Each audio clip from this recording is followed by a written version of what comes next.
Sir, इस देश में भ्रष्टाचारियों का गैंग एक हुआ। पूरे देश में आज संसद के सामने प्रोटेस्ट भी इन लोगों ने किया।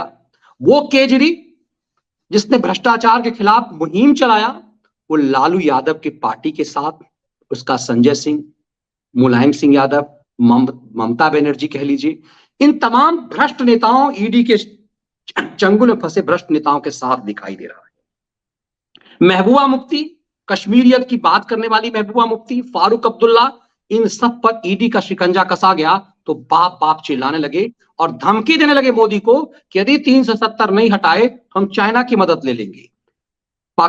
कश्मीर में कोई झंडा उठाने वाला नहीं होगा।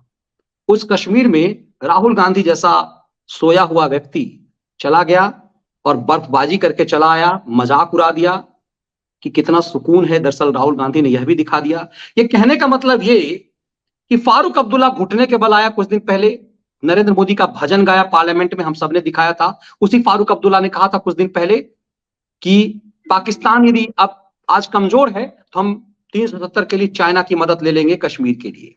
वो भी दुबक गया। अभी कुछ दिन पहले तक महबूबा बहुत फुदक रही थी।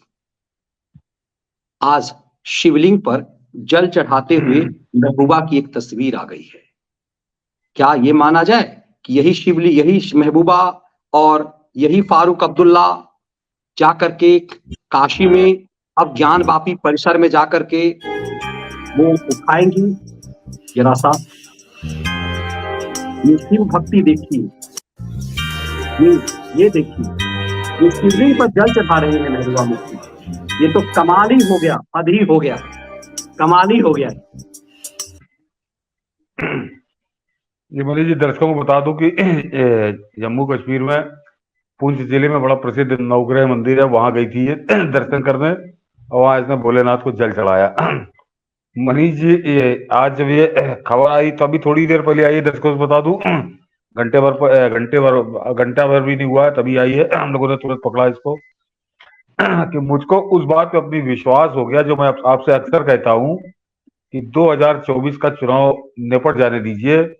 प्रयागराज की रेती पे जो अगला कुंभ होने जा रहा है 2025 का, उसमें राहुल गांधी नंग धड़ंग लंगोट बांध के बबूत मल के वहां पे अलग निरंजन बम हर हर महादेव करते हमको आपको नजर आएगा। और आज महबूबा का ये रूप देखने के बाद तो मैं निश्चित होगा कि निश्चित 2024 के बाद उसको हम लोग उसी भेष में देखेंगे। ये तो मनीष जी मजाक की बात थी, लेकिन जोड़ना था। मनीष जी, बहुत बड़ा घटनाक्रम है, बहुत बड़ा घटनाक्रम है। मुझको नहीं याद आता कि ये मुफ्ती परिवार, फारूक अब्दुल्ला तो देखिए नाटक करता रहता था, वो बड़ा दूसरे टाइप का, लेकिन ये महबूबा मुफ्ती बड़ी गजब की कट्टर। और मैंने मनीष जी कुछ ऐसा संयोग रहा है कि मैंने वो दौर देखा है। हाँ, दिखा दीजिए एक बार फिर से। ये जी, ये शिवलिंग पर जल चढ़ा रही है। हाँ, ये मनीष जी, मैंने वो दौर देखा है 2008 का। संयोग से मैं उस समय जम्मू में ही एक अखबार के लिए काम कर रहा था और वो अमरनाथ यात्रा का आंदोलन हुआ था। ऐतिहासिक आंदोलन है मेरे ख्याल से भारत के इतिहास में। आजादी की लड़ाई को छोड़ दीजिए तो उसके बाद इतना बड़ा जन आंदोलन किसी एक इलाके में नहीं हुआ होगा। जो था वो मैंने देखा, पूरे 2 महीने चला था। और उस दौरान मनीष जी, ये महिला शिव भक्ति की तो बात छोड़ दीजिए, उस समय गरज रही थी। और वो झगड़ा किस बात का था? जो अमरनाथ यात्री जाते हैं उनके लिए 1 डेढ़ महीने का अस्थायी निवास बनाया जाता है। सरकारी जमीन थी तो कह रही थी कि हम नहीं बनने देंगे, इस बात पे अड़ी रही थी। और बाद में इसको हारना पड़ा, वो बहुत बड़ा जन आंदोलन था। तो ये अस्थायी रूप से जमीन देने को तैयार नहीं थी। ये उसी समय इसने मांग की थी कि पाकिस्तानी रुपया हिंदुस्तान में भी चलना चाहिए। और 370 के लिए इसने कही था कि अगर 370 हटाई तो कश्मीर में तिरंगे को कंधा देने वाला नहीं मिलेगा। उस महबूबा मुफ्ती को आज जब ये करते देखा, किसको श्रेय देंगे? ये किसको श्रेय जाता है मनीष जी? ये जो खासकर वो जो मैं कहता हूँ हिंदूवादी लठैत, कि वो बताते हैं कि बिल्कुल तृप्तिकरण हो गया, मोदी मुसलमान हो गया और सेकुलर हो गया। ये जो महबूबा मुफ्ती के खानदान में किसी ने नहीं किया, वो कर रही है जाके। क्यों जा रही है, किस लिए जा रही है? कुछ कारण इसके समझने को बोलना बहुत अच्छी वो नहीं रहेगी। तो ये समझिए एक तरह से सरेंडर। मनीष जी, बहुत बहुत बड़ा, एक इतनी बड़ी कट्टरपंथी भारत विरोधी हिंदू विरोधी जो महिला थी, उसको इस स्थिति में पहुंचा दिया गया है। और और ये सबसे खास बात मनीष जी समझिए कि इसने बहुत बड़ा रिस्क लिया। ये आप समझिए कि ये इसी कट्टरपंथ की फसल पे ये लोग, इनकी पूरी राजनीति चलती है। जहां ये जहर उगलती है, उन सपोर्टरों को जिनके सामने ये जहर उगलती थी, उनको क्या जाके शक्ल दिखाएगी। ये तो ये समझिए कि इसको इसको ये बहुत नाप तोल के कोई भी काम ये लोग करते हैं। और वहां पे पहुंची तो ये एक बहुत बड़ा परिवर्तन है। और ये देश भर के जिहादी मौलाना तो इसके ऊपर फतवा फतवा जारी कर देंगे। इसकी राजनीति का क्या होगा? हाँ, नहीं नहीं, खैर वो तो मनीष जी मैं बता दूं कि जो यहाँ के देश भर के जितने मौलाना है, उनको ये लोग बाल बराबर नहीं समझते। ये हाँ। मुफ्ती हो चाहे वो फारूक अब्दुल्ला हो, वो जो देश भर के कट्टरपंथी मौलाना ये यही घूमा झूमा करते हैं।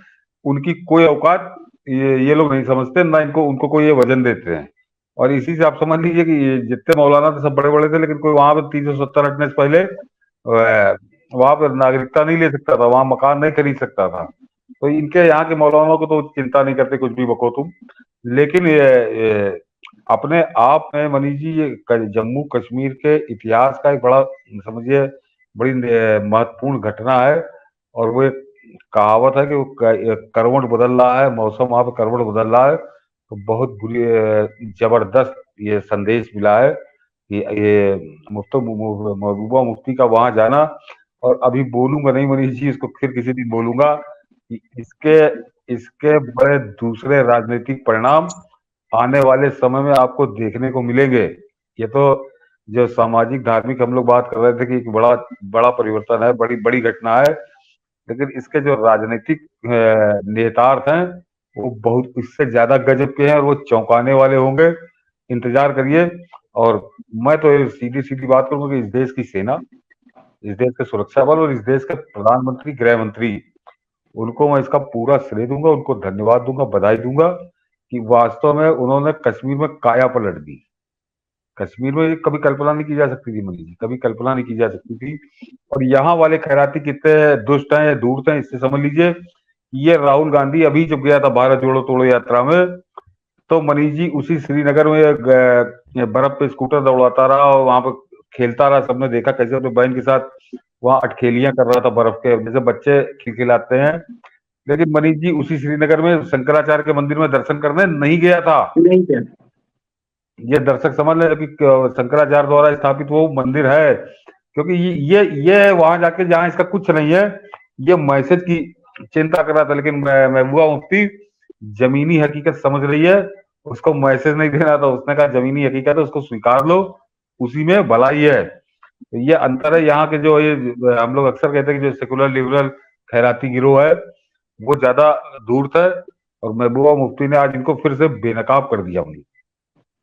बिल्कुल सर। और यही मैंने इंट्रो में शुरुआत में ही बात कही कि कैसे फारूक अब्दुल्ला चीख रहा था, और आपने बहुत एक अच्छी बात फारूक अब्दुल्ला के लिए की कि वो नौटंकिया है, वो कब पलटी मार जाएगा, कब क्या ड्रामा कर जाएगा, इसलिए उसकी बात की बहुत वैल्यू नहीं है। एक कट्टर जिहादन महिला महबूबा मुफ्ती, जिसका बाप जब इस देश का गृह मंत्री था तो कश्मीर को बर्बादी ला दिया। इसी का बाप देश का गृह मंत्री था विश्वनाथ प्रताप सिंह के समय में, जिस समय में कश्मीर में नरसंहार हुआ था हिंदुओं का। ये उसी की बेटी है। और उस जहरीली महबूबा मुफ्ती का शिवलिंग पर जलाभिषेक करना, ये दिखाता है कि क्या कुछ बदला है। और चोर, मैं हमेशा जो कहता हूं कि चोर जोर से नहीं बोलेगा। आप भ्रष्टाचार भी करेंगे, बेईमानी भी करेंगे, बेईमान होकर के जोर से बोलेंगे, विक्टिम कार्ड खेलेंगे, तो सिसोदिया की गत होगी, संजय राउत की गत होगी, और वो नवाब मलिक की गत होगी। अब जो लालू यादव की दुर्गति हो रही है वो गत होगी। आज लालू यादव को व्हील चेयर पे आना पड़ा। और आज मैंने एक दिन में एक विश्लेषण किया, मुझे लगता है व्यूअर्स को देखना चाहिए। कई लोगों ने कहा राहुल लालू यादव को राहत, बिहार विधानसभा में उन लोगों ने लड्डू भी बांटा। लेकिन ये सीबीआई का एक ऐसा दांव मुझे लग रहा है कि लालू यादव तो सजायाफ्ता अपराधी है, उसके लिए उसके लिए गिरफ्तारी मांग करके सीबीआई क्या करती। आज सीबीआई ने तय कर दिया है, आज गांठ मान लीजिए कि तेजस्वी यादव की गिरफ्तारी तय है। और जिस तरह से तेजस्वी यादव 150-200 करोड़ रुपए के घर में रह करके और ये ढोंग कर रहे हैं कि कुछ नहीं मिला, कुछ नहीं मिला, ऐसे ही नवाब मलिक बोलता था, ऐसे ही संजय राउत बोलता था, ऐसे ही मनीष सिसोदिया बोलता था, अदालत से जमानत तक नहीं मिल रही है। क्या आपको लग रहा है सर इन चोरों को ये जलाभिषेक कोई भक्ति भाव नहीं, ये खौफ है एक ईमानदार प्रधानमंत्री का जो कहता है कि ना खाऊंगा ना खाने दूंगा, और इतने सारे चोर मिल करके भी जोर लगा करके धक्का नहीं मार रहे हैं देश की जनता। ये डेमोक्रेटिक कंट्री है, ये कोई राजतंत्र नहीं है कि मोदी जो चाहेगा कर लेगा। मोदी ये काम इसलिए कर रहा है क्योंकि इस देश की जनमानस के नब्ज को वो पहचान चुके हैं और वो जान चुके हैं कि जो मैं कर रहा हूं देश की जनता यही चाहती है। तो क्या आपको लगता है कि महबूबा की ये भक्ति भाव क्या शिव भक्ति है या बेईमानों चोरों का डर है उस व्यक्ति के सामने जो कहता है ना खाऊंगा ना खाने दूंगा? नहीं मनीष जी, मैं खौफ वाली बात नहीं मानूंगा। खौफ इसलिए कह रहा हूँ कि ये कोई औरंगजेब स्टाइल में इनके नहीं, कोई इसके तलवार इसके गर्दन पर रख के या इसकी कनपटी पे पिस्तौल लगा के नहीं वही कहा बात गया। मैं भी कह रहा हूं सर, वही बात मैं भी कह रहा हूं कि ये हाँ, डेमोक्रेटिक वो जो कंट्री है है, जनता का मिजाज, जनता किसके साथ है, मोदी जानते हैं कि इस देश का मिजाज अब कहां जा रहा है। वो मैंने इसीलिए कहा कि इसके राजनीतिक निहितार्थ हैं। वो नरेंद्र मोदी ने इनको मजबूर कर दिया, मजबूर कर दिया धरती है। इतनी गर्म कर दी कि ये अब उस जो जमीनी हकीकत है, जमीनी सच्चाई है, उसको ये नकार नहीं पा रहे, उसको झुटला नहीं पा रहे, उससे मुंह नहीं मोड़ पा रहे, क्योंकि इनको राजनीति तो वहीं पे करनी है। और ये वहां की जनता की आंखों में खलनायक बनते चले जा रहे हैं। तो इनको राजनीति के उस मोड़ पे लाके नरेंद्र मोदी ने खड़ा कर दिया कि इसके अलावा तुम्हारा कोई चारा नहीं है। अगर मोदी जी जबरदस्ती करना होता तो जिस दिन इनसे खत्म किया था गठबंधन, उसी दिन सिपाही आर्मी भेज के जब उसको नजरबंद किया तब करा दे। वो ऐसा नहीं है, वो बिल्कुल सही कि इनको अपने आप इस स्तर पे ले आए ताकि कुछ कहने लायक न रहे। और ये ठीक है बनी जी, मतलब आप इस तरह एक क्योंकि आप तो वहां पे बहुसंख्यक हैं, मेजॉरिटी में, तो दूसरे धर्म की आप कोई इज्जत ही नहीं करेंगे। तो ये नहीं, ये देर लोग तो लगी इज्जत थोड़ी। नहीं करते ही नहीं है। जहां बहुसंख्यक हो गए वहां अमानवीय चीजें होने लगी है। और सिर्फ ऐसा नहीं, भारत का हिस्सा पाकिस्तान और बांग्लादेश में देखा जा रहा है, दुनिया में कहीं भी जहां बहुसंख्यक होते हैं दूसरे मजहब को जीने का अधिकार ही नहीं देते। ये तो सामान्य सी बात है। इसीलिए इस देश में भी एक स्टेट जहां पर बहुसंख्यक हैं, महबूबा मुफ्ती की सोच उस जगह पर क्या हाल करके रखा है सबको पता है सर। इससे नहीं, हाँ जी, मनी जी, बांग्लादेश और पाकिस्तान की बात नहीं है, लेकिन हिंदुस्तान में रह के ये करना, तो वही ये तो वही मैं बिल्कुल कह रहा हूं, मतलब, तो वो वही मैं कह रहा उसको हूं, बदल दिया, उसको बदल बदल दिया दिया नरेंद्र मोदी। सर। लेकिन इस फ्रेम में ये महबूबा की जो ये जो फ्रेम है, ये फ्रेम आज पार्लियामेंट के सामने ईडी के तरफ मार्च करते हुए भ्रष्ट नेताओं, बेईमान नेताओं को ये फ्रेम कितना चोटिल कर रहा होगा। अरे उनकी तो दुकान लुट गई, उनकी सरे बाजार उनकी दुकान लुट गई। देखिए, इस फ्रेम के दो मतलब है मनी जी। पहली बात तो एक जो सेकुलरिज्म का पाठ पढ़ाते हैं, कश्मीर में सब की आग लगी हुई है, वहां कोई ठीक से रह नहीं पा रहा है, मुसलमानों का बड़ा दमन हो रहा है, उसकी धज्जियां उड़ी उड़ी। और दूसरे महबूबा मुफ्ती ने जब जेल चढ़ा दिया तो बहुत से जो सेकुलर नेता हैं उनके लिए अब जरा कष्ट हो जाएगा, क्योंकि मांग उनसे भी होने लगेगी, उनके क्षेत्र में भी होने लगेगी कि तुम भी चढ़ाओ। तो उनको तो वंदे मातरम और जय श्री राम कहने से नफरत है, ये काम कैसे करेंगे? तो उनके लिए मैंने कहा था कि नरेंद्र मोदी को थोड़ा समय लगा, 3.5 साल लगे 370 हटने के बाद, लेकिन उन्होंने धरती इतनी गर्म कर दी कि इनको ये इस स्थिति में आना पड़ा है। और ये भी आएंगे, दिल्ली वाले भी आएंगे। मैंने कहा ना उसको 2024 का मनीष जी वो है, 24 पार होने दीजिए, वो निश्चित आपको बबूत लगाए मिलेगा प्रयागराज में कुंभ की रेती पे।